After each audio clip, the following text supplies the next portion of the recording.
Hello viewers, welcome back to our channel Musical Okhom. তো আজি আমি কথা পাতি মিছন চাইনা ছবিখনৰ বিষয়ে। এই ছবিখনৰ কিমান ইনকাম হ'ল এতিয়ালে বক্স অফিসত আৰু কি এচিভমেন্টস কি অৱাৰ্ডছ পালে।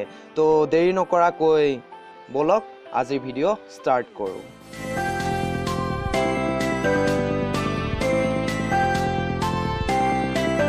আপোনালোক সকলোৱে নিশ্চয় জানেই মিছন চাইনা হৈছে অসমৰ সবতকৈ ডাঙৰ বিগ বাজেট ফিল্ম যাক নিৰ্মাণ কৰা হৈছিল 2.5 কোটি টকাৰ ব্যয়েৰে আৰু ইয়াৰ ডিৰেক্টৰ আছিল জুবিন গাৰ্গ।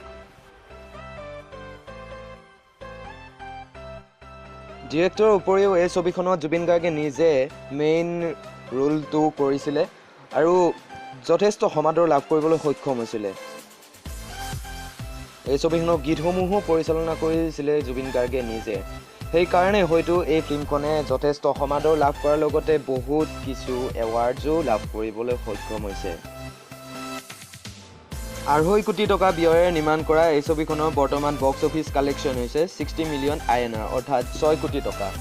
গতিকে দেখা পাবলৈ পোৱা গৈছে যে এই ছবিখনে বেছ কিছু সমাদৰ লাভ কৰি এচিভমেণ্টছো বহুতখিনি পাইছে। ৰিচেণ্টলি হৈ যোৱা প্ৰাগচিনি এৱাৰ্ডছত এই ফিল্মখনে 4টাকৈ মুখ্য এৱাৰ্ড জিকিবলৈ সক্ষম হৈছে। তাৰ ভিতৰত আছে best popular film award, best popular actor award, best choreography award Dipak De, best cinematography award Suman Duwara and Pradip Daimari.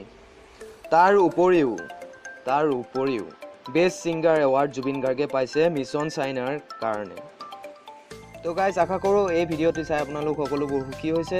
Achievement অকল জুবিন গাৰ্গ বা মিছন চাইনা টীমৰ তেনে নহয়, এই এচিভমেণ্ট হৈছে অসমীয়া জাতিৰ, অসমীয়া বোলছবি জগতৰ, অসমীয়া দৰ্শক। তো আজি এই ভিডিঅ'টোত ইমানেই।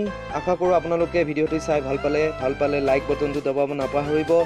আৰু এই ভিডিঅ'টি শেষ কৰিব লৈছোঁ জুবিন দাৰ মিছন চাইনাৰ এটি ডাইলগেৰে, we live for something, we die for something. জয়টো অসম, জয় আই অসম। ধন্যবাদ।